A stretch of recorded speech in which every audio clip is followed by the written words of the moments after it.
welcome back. Stasa23 here, back again with some knife therapy. And before I get started with this video, if you like it, please drop a big thumbs up. It helps the channel more than you can imagine. If not, thumbs down works as well. And if you like knife content and you're not already, smash that subscribe button for me. All right, I get emails all the time. People asking me, what knives can I get for a certain price? And I've had several of those recently.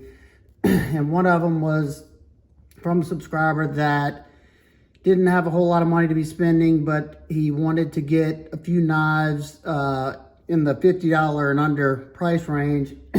So figure why not just make a video.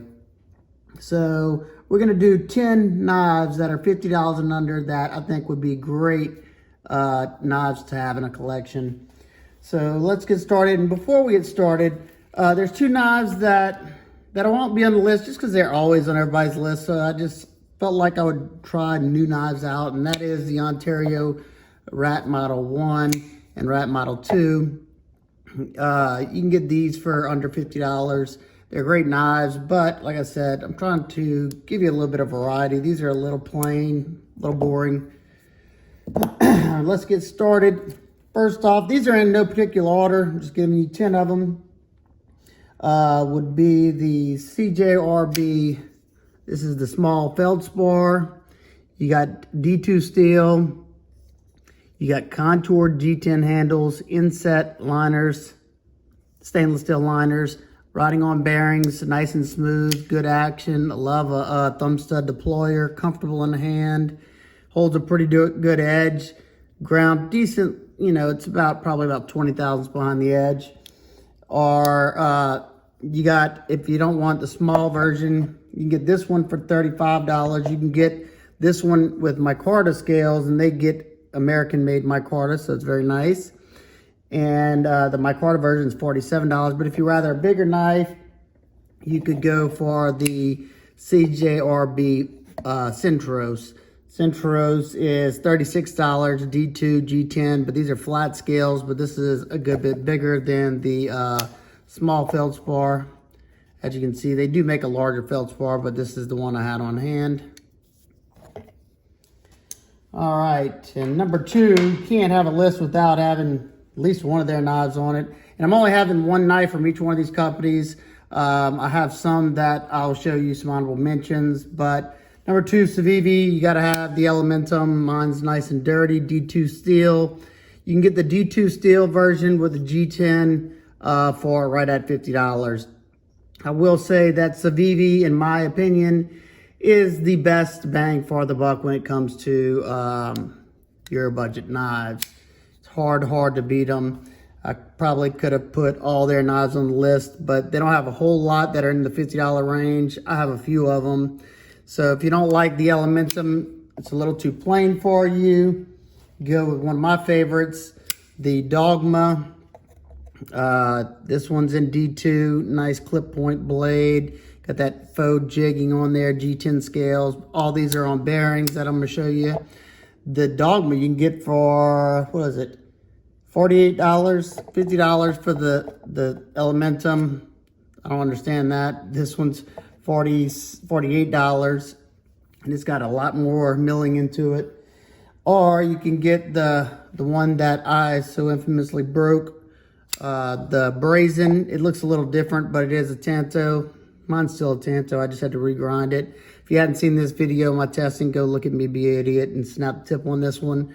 But the Brazen comes in at $49, D2, G10 bearings, all the same story. They do a really good job of grinding their knives decently thin. Got nice deep hollow grind on this Dogma. All these are great cutters. That's why I like Savi a good bit, because of how well they perform. Alrighty. Number 8 is a sub-brand of Savi, and that is their even more budget line, and that is the Sin Cut line. This particular Sin Cut is the Scepter. It's in 9CR18. That's a stainless steel. It performs pretty well. I will say I did have to sharpen this one a few times before I was getting into some good steel. We had some brittle, fatigued steel on the edge. You got G10. It's on bearings. I love how it's got that thumb stud. opening, and it's got that flipper. This bad boy will run you $41. And if you wanted something other than the 9CR, you can get one. The Axiom was probably my next favorite in D2 for 45 bucks, but I don't have that one currently. All right, next up's coming from Cold Steel, and that is the Toughlight. This is an excellent budget knife beater for me. It's super comfortable as long as your fingers fit in these two little choils. You got that forward choil, very comfortable, All-8 steel, great utility blade shape. You got that infamous triad lock right there, so it's going to lock up with authority. It does come with Grivery scales, but you know, whatever. It's 34 bucks. All-8 steel's not terrible. Cold Steel does a great job. They do a cryo on it, and only thing I don't really like is the tip down pocket clip, but it does not get in the way whenever I cut at all. So there you go. That is the Cold Steel Toughlight, $34. Alrighty, the next one I still have to review, but I haven't finished the testing on it, and that is coming from SRM Knives. That is the Flashback. One thing I like about the Flashback is it's using one of them Swedish steels. It's the 12C27. I prefer 14C, but yeah, the 14 whatever, but the 12C is pretty good as well. This one's on bearings. You got contoured G10 scales, G10 backspacer, deep carry pocket clip, inset stainless liners, good action, nice and smooth. I did have to fix the bevels on mine, and I had sharpened it for the testing. You do have a little wonkiness toward the back right here because of the edge termination, but this bad boy is only going to run you back, where is it at? $39.50. Not terrible. It's a small batch company, and I definitely like the owners. He's a very nice guy. That is the SRM Knives Flashback. I will try to leave links to these if I have the time. I will do my best. The next one is coming from Ontario Knives, and that is the Ontario Bessera. This one, they tried to give you a lot of stuff for the cheapest price. So you got an All-8 blade, nice utility blade shape. You got some micarta, but it's some pretty cheap, nasty looking micarta. It's probably the ugliest micarta I've ever seen, but it is contoured, and it's on bearings, and it's a titanium frame lock. So if you were trying to get a frame lock for cheap, the Bessera is only going to run you 40 bucks, and there you go. Alrighty, next up, what is it, number 5 or so? No, number 4. It's coming from SRM Knives, or SRM U. This one is the 9201. This one right here is punching way above its weight. I'm gonna be honest. I've tested the black washed version of this, and I tried to destroy that knife, and it did very, very well. It's in D2 steel, G10. It's got an Axis style lock. I think it's on, yeah, it's on washers. Oh, this one's brand new. Great little knife. You can spidey flick it. Comfortable. The only thing I will say is it is a $30 knife, so it didn't bother me, but I did have to put some blue Loctite on this pivot because I've had 2 of these, and both of them, the pivot did loosen up on me. I don't know what's up with my lights today. They're just washing out the knives. And if that one isn't for you, that clip point, they got the some honorable mentions. You got the 9202. This one's in the black wash. I have this version in this same color tone. $30 for that one, D2 G10. And this is another really good one if you wanted one similar kind of to both of these two. And that is, what is this? The 1168. This one's very impressive too. It's got a nice, decent, thin flat grind because it's such a tall grind on here. This thing is stupid smooth. I mean, very, very smooth. It's on bearings. This one's on bearings. I think this one's a little bit more expensive than those two, but it's still, I'm sure, in that $50 price range. And this is just honorable mentions for if you didn't like this particular one. But great knife. It's gonna be hard to beat for 30 bucks if you want a good work knife. And that one right there. Alrighty. Next up is one of my fan favorites. I own like 3 of these just because it's a good a good shop knife, and that is the QSP Penguin. Penguin's got D2 steel, got that Warncliffe blade. You got blue jean denim micarta. This one looks pretty rough because it's well used. This is a newer one. And very, very smooth action on these. I mean, this thing is very smooth. It's on phosphor bronze washers with the thin Teflon washer on the outside. And I always find that makes for excellent action. Comfortable in hand, deep carry pocket clip, left or right hand tip up carry. $30 for this bad boy. You can even get, where is it at if I can find it around here? I got, yeah.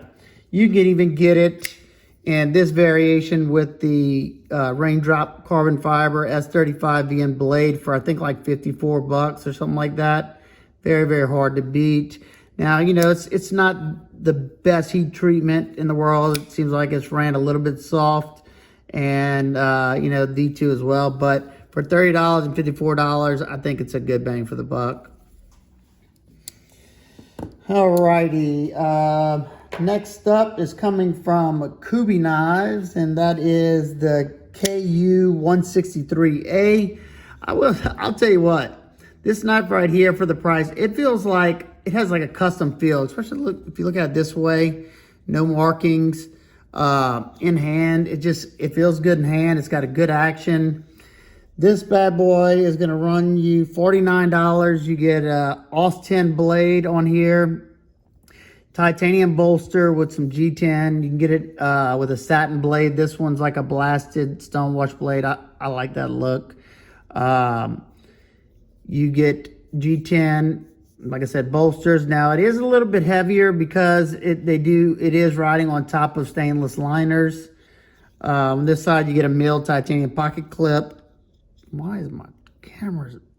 I don't know. Aus-10, like I said, I know some people don't like the recurve, but you know, whatever.